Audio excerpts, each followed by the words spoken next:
in my opinion, didn't know what to do with the fact that they found 10 years worth of magazines, Playboy, Penthouse, Hustler, at Neverland, which would suggest that Michael Jackson was heterosexual and interested in seeing pictures of beautiful women who were naked. They weren't quite sure how to fit that into their theory that he was a pedophile.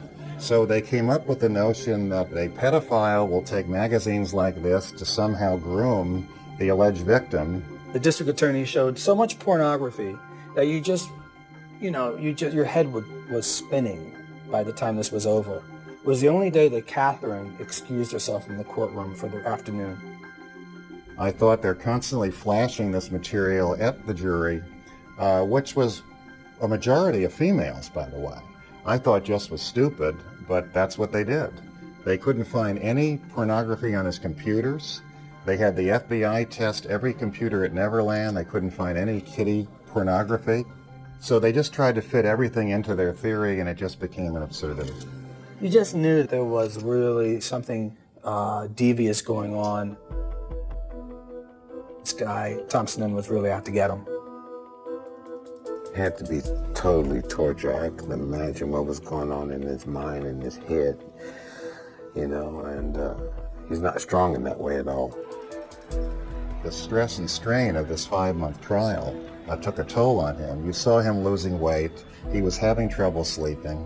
I would talk to him at 3, 4, or 5 in the morning, and he would be terrified, particularly about what might happen to his children. He did need some things to help him fall asleep at night, because there was no way he was sleeping with all this stuff going on in his head.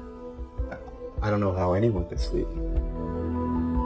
The thought that you might be found guilty and spend the rest of your life in a jail cell and all your accomplishments washed down the drain, I don't know how he coped. Most people would have taken a gun to their head. His frame of mind was very, very fragile, and I was concerned for him. He was very worried about his children and his mother and what people would think. The first day of Gavin's testimony, Michael shows up and he's in pajamas, and he looked like he was in really bad shape. And they actually had to help him into the courtroom. And from that moment on, everything started to get really awful. You started seeing Michael coming in every day looking like death. It was as if the testimony was just destroying him. To sit there in court and watch the legal system hurl absurd and vindictive and nasty, mean-spirited allegations at him like this absolutely traumatized him. For me, and for other people who actually knew Michael, this was a real human being whose life was being destroyed. And every day it just seemed to get worse.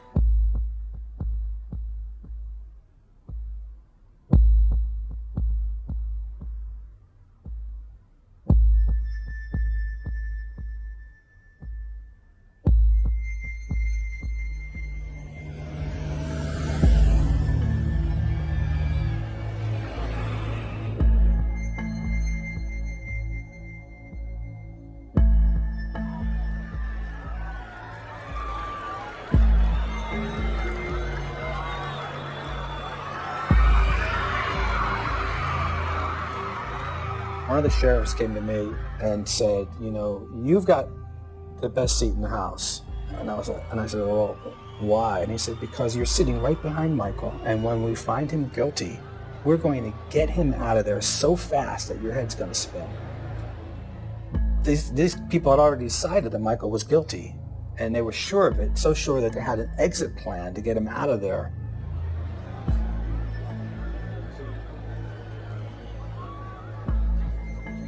Michael came into the courtroom and he looked like he was on serious drugs. He really, truly looked like a dead man walking. It was a tense moment. The entire world stopped to watch what was going to happen to the best-known celebrity, a musical genius, Michael Jackson. That was such an awfully emotional day. You just didn't know what to expect.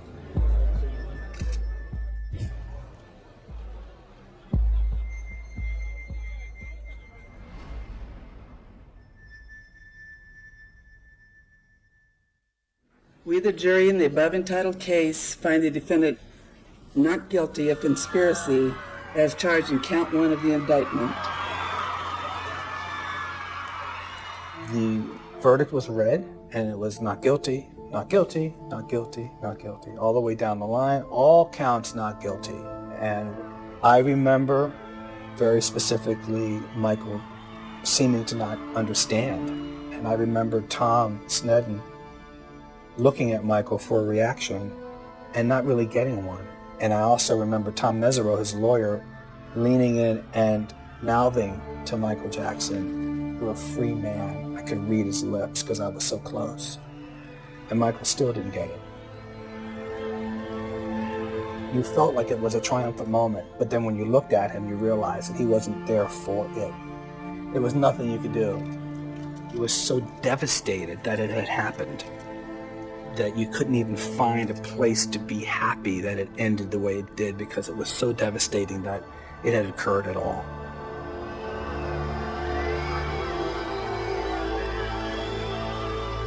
It's sad because I really feel that trial is what really depressed my brother out to the point where he just wasn't happy. He never went back to Neverland.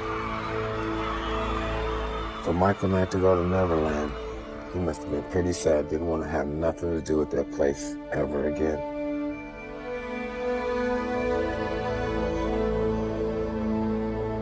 He would always tell me, "It's over, I don't trust anyone. I don't know why they're doing this to me. They want me dead."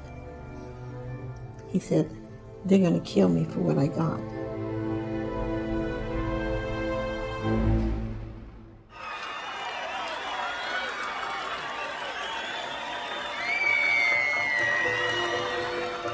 I'm pretty sure there was times when he felt that,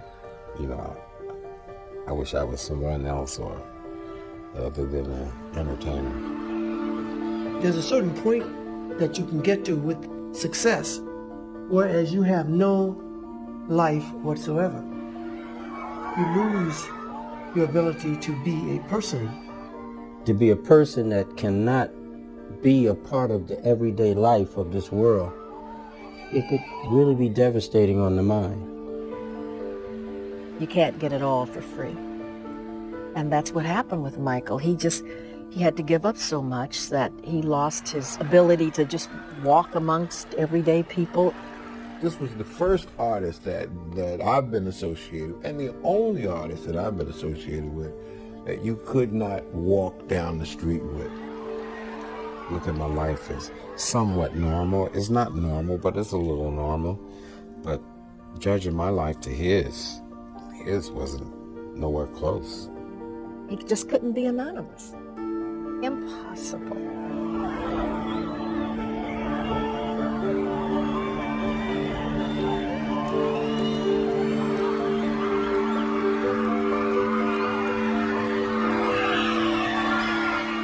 Michael Jackson is proclaimed the king of pop. It's kind of hard being a king. You can get out of sorts. I think he kind of isolated himself from everyone who would say no. Everything he wants is yes. Okay, Michael. I mean, it's hard to have someone there to give you an honest answer, an honest opinion. Joseph would always tell him, "Michael, watch your people, Michael, watch your people." He said, "I trust my people are good people." But that's not the case. People smile in your face, pat you on the back, and stab you at the same time. These people saw money, and they saw somebody who they could get to. It was hard for Michael to say no, as a kid and as an adult.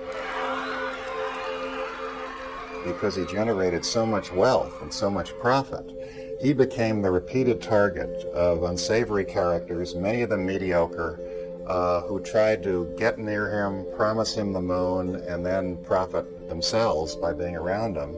And I think he received some tremendously bad advice throughout his career when it came to finances. Michael was an easy touch, and anybody could take advantage of him just because he trusted everybody's word. Michael would bring random people into his life for business deals. They would offer him the world, and Michael would believe them. Michael told me he only committed to 10 shows at the O2 Dome for his comeback concerts. When he found out that he was committed to 50 shows, and there was no way of getting out of it, he snapped. He felt like they tricked him. He was put up against the wall and let down by people, or misled, I should say. It was thrown on him by his manager, and in his state of mind, he could have said yes to anything. After I heard that he was doing those many shows, I started calling and telling him. Then I heard how they were going to do them every other day. And I told him he couldn't do it that way. He had to rest. And I kept after them. The wear and tear of all the managers and all the promises that they didn't live up to took its toll. Probably a more stronger person would be able to fight through a lot of that, and a lot of them have. Frank Sinatra. He was pursued the same way, but he seemed to be a person who could put people at bay. But it seemed like Michael has a certain type of frailty to himself, and it wouldn't allow him to be very strong-minded or to be forceful with a lot of people. Everybody he met, he trusts them for some reason. And